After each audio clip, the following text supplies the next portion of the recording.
Hi there, I'm Vladimir Jutip, and this is The Uplift. We have a great show for you today and a great cast of characters, including these. Judge Frank Caprio, known for leading with compassion, checks in with David Begnaud, and some fans want to tell him just how much he means to them.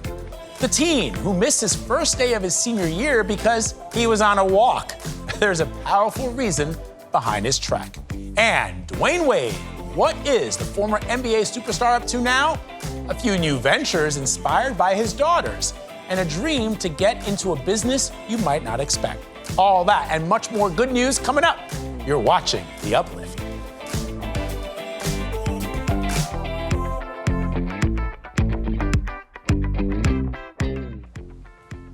Welcome to The Uplift, the show that lifts you up for at least the next 30 minutes. We begin at a summer camp where kids don't just get swimming lessons and s'mores, they get training in action sports. Here's Dana Jacobson.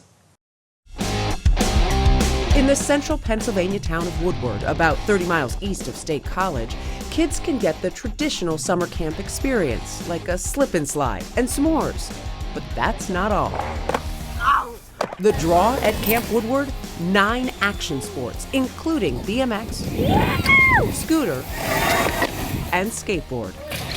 They're like sponges, and they need mentors. General Manager Lisa Pham has been with Camp Woodward since 2006. And when kids come here and they learn how to do the trick on Monday, Tuesday, and they perfect it by the time they get to Friday, Saturday to depart, it's insane. It's amazing. With a large gap in the number of boys versus girls at camp, Pham helped launch efforts to get more girls involved. The number of girls here now as compared to when you started. Can you even describe what that is? No, it's like, it's multiple. How many girls are coming here? How many more pros are coming here that are female and girls in action sports? It's just amazing. So then now these little campers have someone that they can look up to and aspire to hopefully hit that level of Olympics. Skateboarding to me, in a way, is like, it transcends all these barriers. Like Lizzie Armanto, one of the most influential women in the sport, with 3 X Games medals to her name, her very own skate shoe, and even a video game character. In 2018, she became the first woman ever to successfully skate Tony Hawk's 360 loop and competed on the world stage, representing Finland when skateboarding made its debut at the Tokyo Games. Skateboarding has given me so much. And it's places like this, it's X Games, like all those little pieces of it have led to skateboarding going to the world stage of the Olympics. Yeah. And it's such a special thing that like it can open up your world and give you opportunity unlike any other. She recently visited Camp Woodward to lead a clinic. Why do you come back to do this? It's great. The kids, they're so excited. I love it because like kids will come up to me and be like, I want to show you this clip that I got. And you see them make something that they've never done before, and the joy and the sense of self-worth that they have is like so apparent. Armanto started skateboarding in 2007 at age 14, when she and her younger brother began visiting a skate park after school. She went pro in college and won her first X Games medal in Barcelona in 2013. 10 years ago, most of the other women that were professional had other jobs. Yeah. I was able to get a manager, which wasn't a very common thing at the time.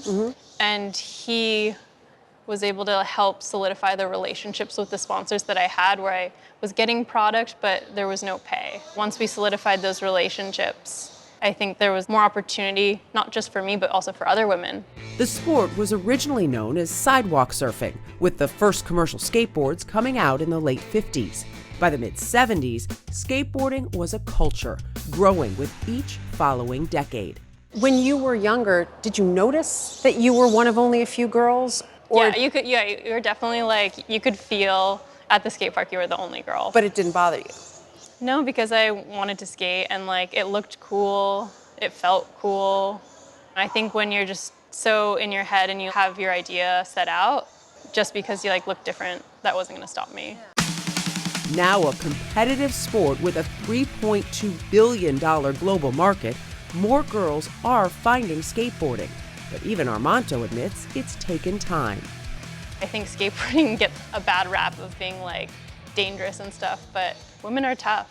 Yeah. And I think, skateboarding, it's also about style, and women have tons of style. Skateboarding is so new. It's such a young sport in the scheme of things. I think we're at the point where it's just ready to be for everyone. It's always been for everyone. Like anyone can pick up a skateboard and skate, but I think mainstream society, culture, the like negative connotations it had, that was not necessarily true, and I think we're realizing that.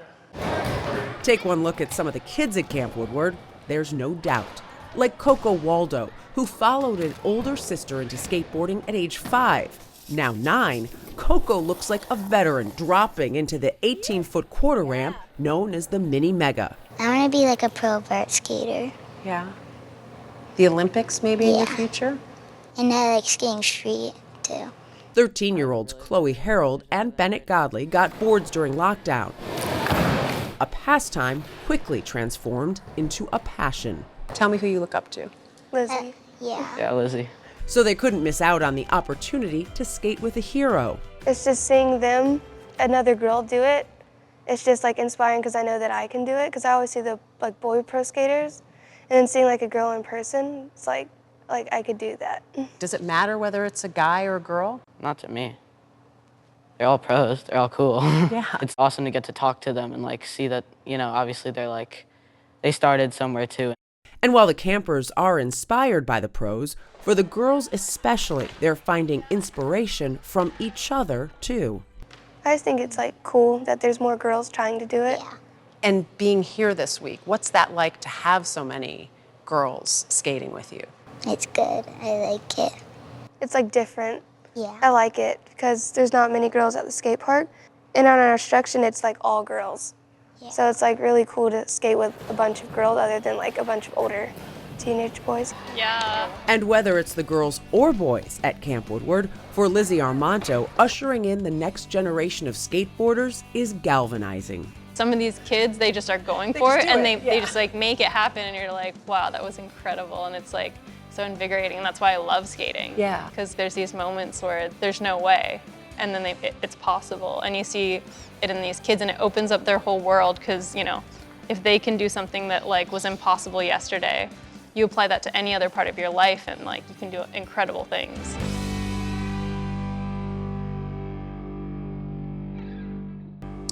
That is good advice. Going to apply it to my life. Coming up, Dwyane Wade shares what he's working on after retiring from the NBA with new roles inspired by his daughters.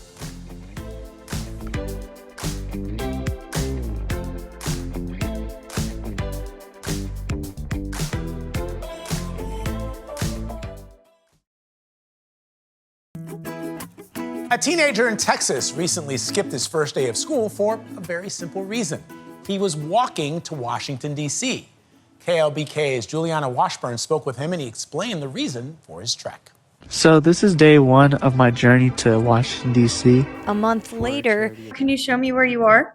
Yeah, I am in some little town in Virginia. Just over 300 miles away from his stopping point. I should be in Washington, D.C. on August 20th at 3 p.m. He knows it looks like something Forrest Gump would do, but that's not what inspired Alicio Jimenez. I've seen a lot of senior citizens and disabled individuals, like lack of funds to pay for groceries and yard service, and just it's just not enough for them to live day to day. The Social Security Fairness Act would increase benefits for some recipients, but has been stuck in Congress since January of 2023. Lubbock Congressman Jody Arrington would be one of the people who would have to act on this, which is why Jimenez wants to talk to him. He's bearing poison ivy, blisters, and sleeping outside. My whole body that aches all the time, 24/7. All for his cause. The pain I'm going through is nothing compared to the pain that seniors and disabled individuals go through without enough benefits. 1,647 miles, and after that, I want to give me a nice seafood boil, watch Groundhog Day, and then go to sleep. It is said the journey of 1,000 miles begins with the first step. He figured that out. Coming up, a sit down with NBA legend Dwyane Wade, who tells us how his daughters inspired his newest careers.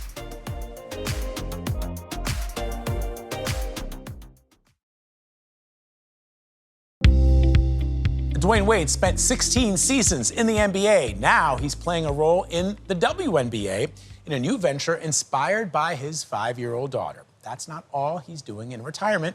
Here's Eureka Duncan. I can't hear you, Chicago! What does Dwyane Wade mean to the WNBA? Just a fan. I think I've always been a fan of the W. And, now I'm an investor into the W.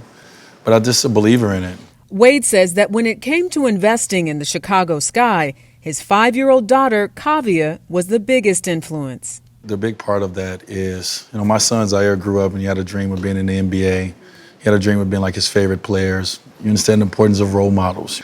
And so I want my daughter to have that same feeling. One emerging role model in the WNBA is Angel Reese, the rookie all-star forward who plays for the Chicago Sky. What is it like for you now sort of being a mentor to a lot of these athletes, to watch Angel Reese settle into her game? She's owning it. She's owning who she is. She wants to be great, and she wants to be a great teammate. And so our conversations, when we do talk, it's about that and giving her that confidence to continue to be that. Everyone has their moment, and women's sports had their moment, and the women showed up when the lights were the brightest. And that was started back last year when Angel Reese and Caitlin Clark had that national championship moment. Why do you think the world is ready now? It's just the temperature of the world where we at. This is how it is. It's just like anything that we want to do in life. You work and you just prepare for your moment. You don't know when it's going to come always. And so it just came. I want to turn now to something that I also know that's very important to you, and that is your relationship with Zaya. Yeah. Zaya is Wade's teenage trans daughter and an LGBTQ advocate. Together, the father-daughter duo have launched the Translatable Project. Welcome to Translatable. I'm Dwyane Wade.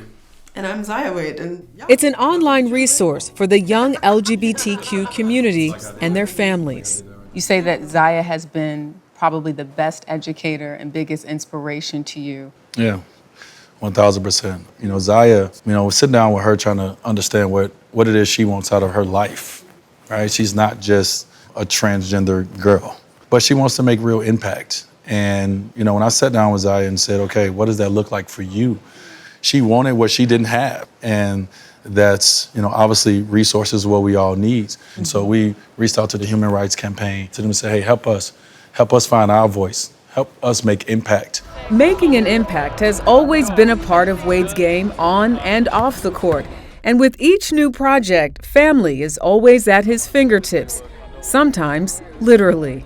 Don't get a close-up of my nails. No, right, but we see a pop of color. Yeah. Look, don't get too close, though, because I've been on the road. They ain't fresh. What was the impetus for it? Expression. Expression? Yeah, expression. I'm expressive, and there's so many ways to do that. So I'm afraid and ashamed to show you my nails because I don't even have a fresh manicure. Your nails look better than mine. Don't do that. Don't do that. They do. Don't do that. So when are we getting the new manicure? I'm working on. I'm thinking about I'm actually thinking about jumping into the nail line. Oh, really? World. I've been thinking about it. So this is breaking news. I got a couple of ideas, and one of my ideas is one of my favorite things to do when it comes to this is actually sitting down with my daughter and getting my nails painted and painting hers. That's a time that we get to connect. And connection for Dwyane Wade, whether with family or the game he loves, is all about being present. What is your hope for the future of women's basketball?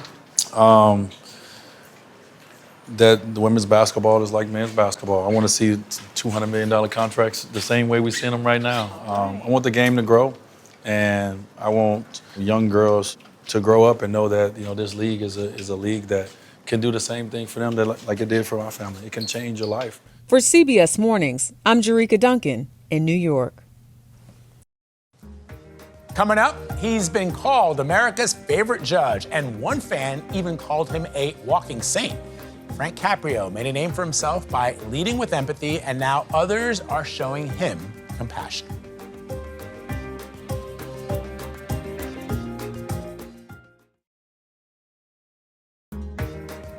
Earlier this year, David Begnaud met with Frank Caprio, a Rhode Island judge who has gone viral for the way he leads with compassion and kindness, despite going through a personal struggle himself. David recently reconnected with the judge and some of his fans. I notice a little hair growing on the side. Oh, yeah. How are you feeling? I'm feeling pretty well. My tests are coming out pretty good. I'm optimistic. The doctor's optimistic. So it's all going fine. Well, it's been 2 months now since Judge Frank Caprio finished his last treatment for pancreatic cancer. Happy days are here again. And these days, he's a lot more focused on seeing the world than the inside of another hospital. It's a dream he first told me about when we met back in May. I've been invited to almost every country. Really? I didn't go to China and I didn't go to India. I was invited, and several others. I'll probably take them up on it as soon as I recover from this, and I will recover. I have a long way to go. I haven't finished. Traveling the world is something the young Frank Caprio could have only dreamed of.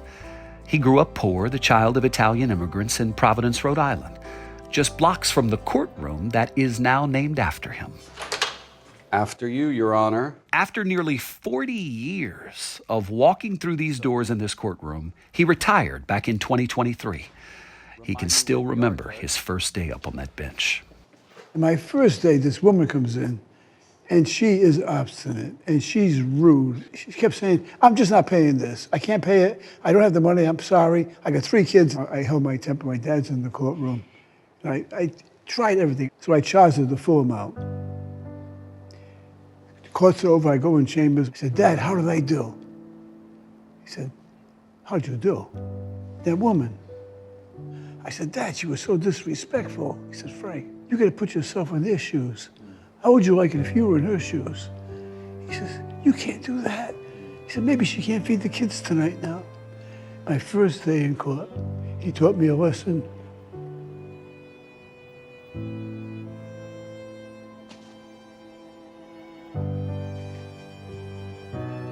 My dad had such a profound influence in my life. The one thing you don't have to worry about are these tickets. Those who know him well and love him will tell you that Judge Caprio put compassion at the core of nearly every decision he made. Thank you. It was on full display on his former TV show, Caught in Providence. I'm going to reduce this to $50. How much time do you need to pay it? I have it on me now. All right. That's not going to leave you without any money, is it? I'll leave it with $5. I'm not going to leave you with $5. I'm not going to leave you. I'm going to dismiss everything. Thank you. All right. That mercy became contagious. I have a letter from a woman named Angie Chesser, and she lives in Anderson, Indiana. And she said, I got a small bonus from where I work, and she wants to make a $100 donation to help somebody else. She actually sent cash, so we're going to use this to help pay for your fine. What do you say about that? I'm speechless. It was Angie's random act of kindness that inspired Judge Caprio to create the Philomena Fund. It was a donation-based program named after his mom that covered the fines for thousands of defendants who couldn't afford to pay them and might benefit from the complete generosity of a total stranger. To some people, that might seem like something small, but to me, I just feel blessed. So thank you. God love you. Good luck. Listen, I don't do anything special. All I do is what everyone else does, except that I treat people with kindness, understanding, and dignity. That message has resonated around the world. Now, this corner right here, I shine shoes. Let me tell you, we saw that firsthand as thousands of messages poured in from people all over the world through social media after our first story on the judge aired back in June. So we chose superfans Misha, Nico, and Jenny to surprise the judge directly. Hello, hello, hello. Very nice to meet you. So nice to meet you. Hi, David. Hello, my dear. What do you want to tell the judge? For you, it has never been about a ticket. It's about what's inside the person, what's going on, and you care so much. And through your caring, Judge, you have helped other people to care. And Judge, I just want to say I love you. I honor you. You make all of us so much more compassionate with the compassion that you have shown in the world. Well, thank you so much for that. I love you as well. You know, I am a firm believer in saints, and I think he's a walking saint. He's really got that almost venerable soul that you want to thank him and be like him. How does it feel to hear that? I appreciate those thoughts very much. You gave hope to so many people from behind the bench that I just want to give you hope that things will turn out different.